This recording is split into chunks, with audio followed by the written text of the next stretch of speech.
This morning we're in Joshua chapter 24. And Joshua said to all the people, "Now therefore revere the Lord and serve him in sincerity and in faithfulness.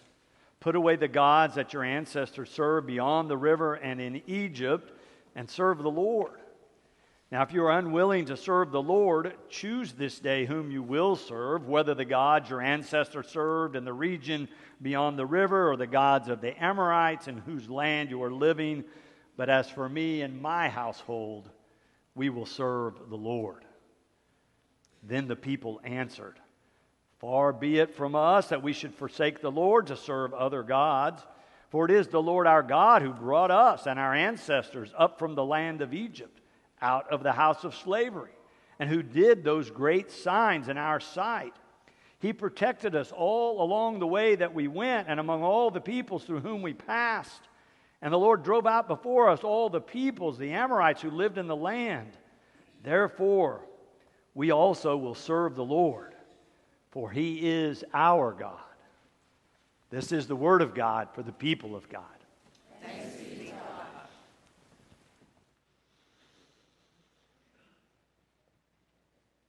So in this part of the book of Joshua, you may remember that he's come after Moses. Moses has died after leading the people out of slavery in the wilderness for 40 years. But before they cross over to the promised land, Moses dies. Joshua rises to become the leader of the people and leads them into the promised land.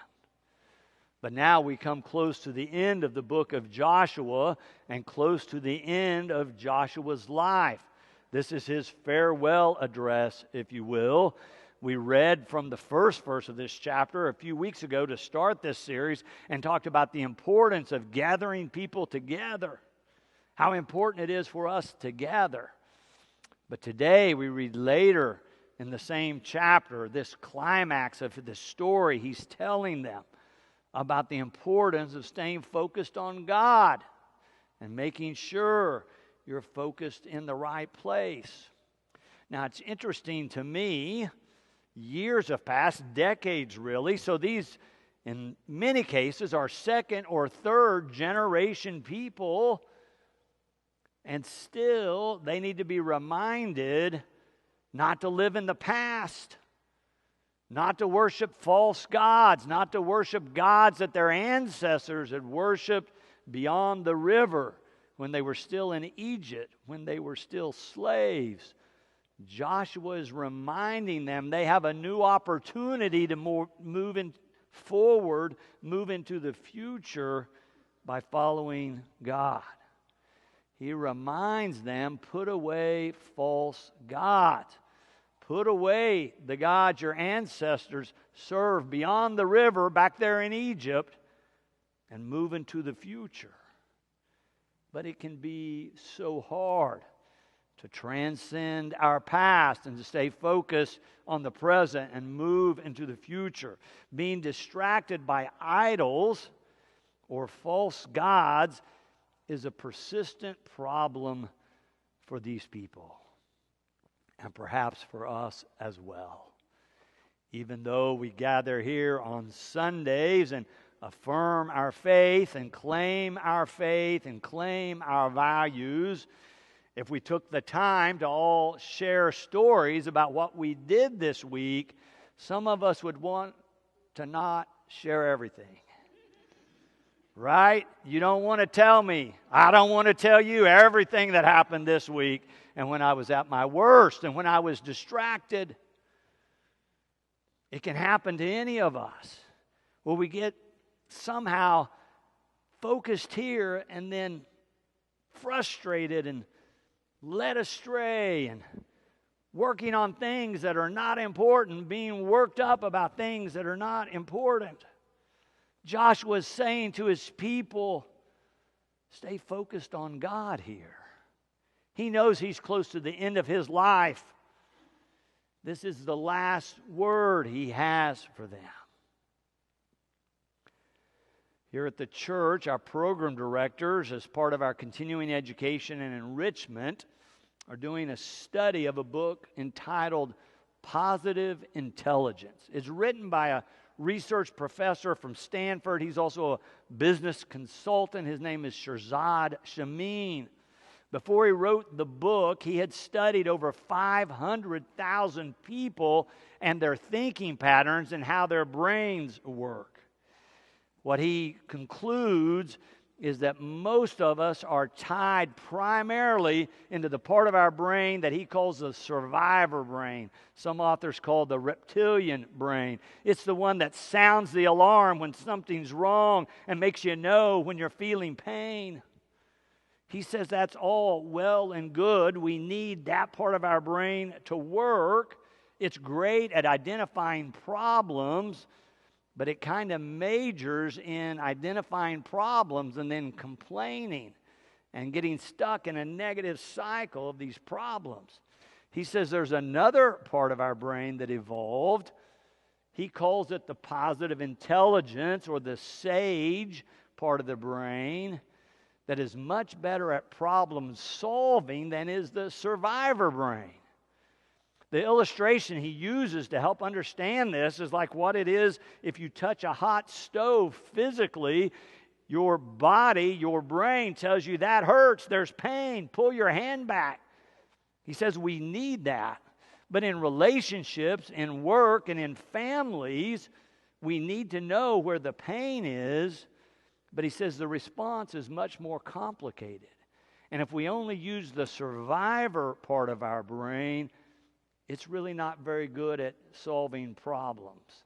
It can alert us to problems, but it doesn't solve them very well. The PQ, or the positive intelligence, is much better at creativity, at curiosity, at learning, at joy, in innovation. That's the part of the brain we should be using, but what his tests show is that not only does the survivor brain alert us to the problem, but for most of us, over 80% of us, he says, we just keep putting our hand back on the stove. We like to rehash and rehearse our problems. We like to tell other people about our problems. We want to know that other people know we're hurting, we're frustrated, we've got some pain, we've got some burdens. He says it's okay, except for you get stuck there and it diminishes your life. If you keep the hand on the stove, you're going to experience more pain and more damage. And he says what they can see now in brain scans is most of us just keep going back to the survivor brain over and over, and we never access this great part of our brain that's the positive intelligence that actually is really good at solving problems. We get distracted, in other words, not only by our problems, but how we try to solve them. Of course, in the book, he has some exercises to help you access and build your brain muscles just like you might your physical muscles, so you get better and better at solving your problems and building positive relationships and finding joy and learning and growing and becoming healthier as you go through life. Basically, he's saying we all have a choice. And Joshua is saying the same thing to his people. That you can get distracted by other gods, by false gods and idols, but you have a choice.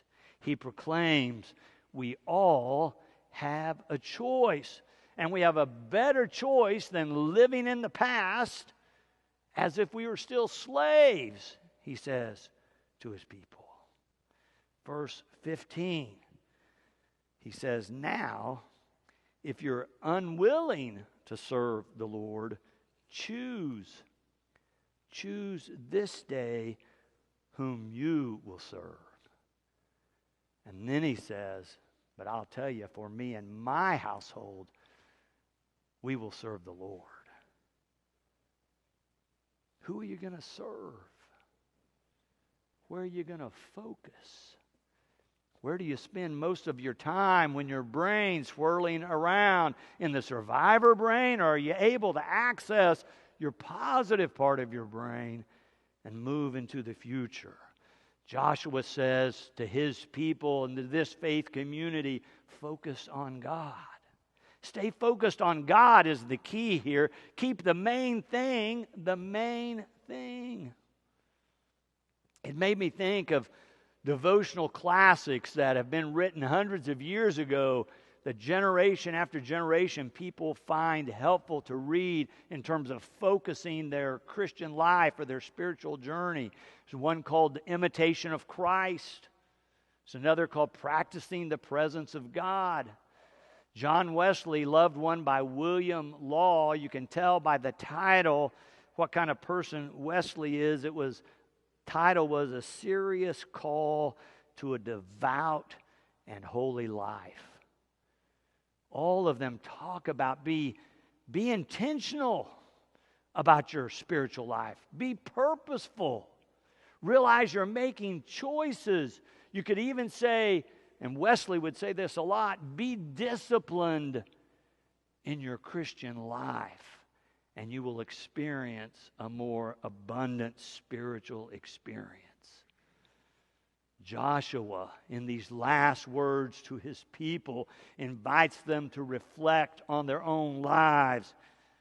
Who are you serving, he asked. How are you living? Are you making good choices? Are you staying focused on God and how you best serve the Lord? Verse 16 through 18. After he challenges them to reflect and to make a decision, it says, then the people answered, far be it from us that we should forsake the Lord to serve other gods. For it is the Lord our God who brought us and our ancestors up from the land of Egypt, out of the house of slavery, and who did these great signs in our sight. He protected us all along the way we went, and among all the peoples through whom we passed. And the Lord drove out before us all the peoples, the Amorites who lived in this land. Therefore, we also will serve the Lord, for He is our God. They lift up these 5 characteristics or attributes of God, saying that God is the one who has led them and will continue to lead them. That God is the one that freed them from slavery. They say that God is the one who reminds them that God is able through these great signs they have seen. They say God protects them all along their way. And then they say God even goes ahead of them and prepares the way for them. What attributes of God have you experienced? What are you looking for when you're looking for God or looking for a God to serve? It's important to know who God is.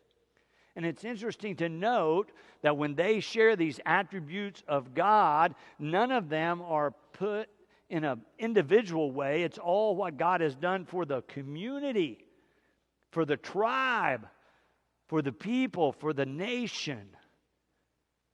It's a great reminder when we're working to understand God that we do much better when we look at the experience of the whole church, of the whole community, of all the people. As I was reading through this, that old story about the blind men and the elephant came to mind. Do you remember that story growing up? 6 blind men living in a place where there were elephants, but they had never seen an elephant. But one day they heard there was a caravan coming by that had elephants, and they determined now's the time. We're going to go learn about what an elephant is like. And so they get up and go together. The one who gets there first runs into the side of the elephant and says, "Oh my, an elephant is like a strong wall." But the fellow right next to him ends up at the trunk, and when the trunk moves, he exclaims, "Oh no, the elephant is like a snake." Right next to him, one of the guys finds the tusk, and after feeling it says, "Oh my, I think the elephant is like a strong and sharp spear." Right then, another one was standing by the ear of the elephant, and when it moved and flapped, he exclaimed, "Oh, you all don't understand. The elephant is like a mighty fan." Another one found a leg and felt it and put his arms around it, and he says, "Oh, I don't think you all understand what an elephant is. An elephant is like a mighty tree trunk." And then the last guy ends up behind the elephant. Somebody always ends up there. Not a great place. But he grabs the tail and he says, "Oh, I think you all missed it completely. An elephant's like a rope." They all have a different experience. Now, they can either argue about which one of them is right, or they can share their experience and have a much fuller picture of what an elephant is like. When we think about God, we'll have a much more complete and fuller portrayal of God when we live and listen in community. When we're willing to share our experience, but also listen to someone else's experience. When we're willing to do the work to try to understand how those go together and how they help us understand and perceive all of whom God might be for us and our community. Joshua and his people list these attributes of God and how God's been at work in their midst. And then Joshua declares, "I'm going to serve the Lord. Me and my household, we will serve the Lord." And then the people respond, "We're going to do the same. We're ready to serve the Lord." How about you? Are you ready to make that commitment? Are you clear and focused? Are you intentional and purposeful about your own spiritual journey? Are you ready to serve the Lord? Joshua is the faith hero today who invites us to make or renew a commitment to serve the Lord our God. If you were here in worship on July 23rd, you experienced a bunch of our children who had been in vacation Bible school and been studying faith heroes come down front and sing a song about what they had learned about serving the Lord. I thought they did a splendid job. So soon after that, I talked to their leaders and said, "How about at the end of the series, you come back and sing it for us again and then teach it to us so that we can all remember the lessons that they were learning in Bible school about faith heroes." The words are in your bulletin. The children are going to come. They're going to sing it through for us. And you can see they're going to play some instruments as well. But you be watching, because before they're done, they're going to invite us to stand and sing along. Let's listen for these words from this great song. Show grace, speak truth.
world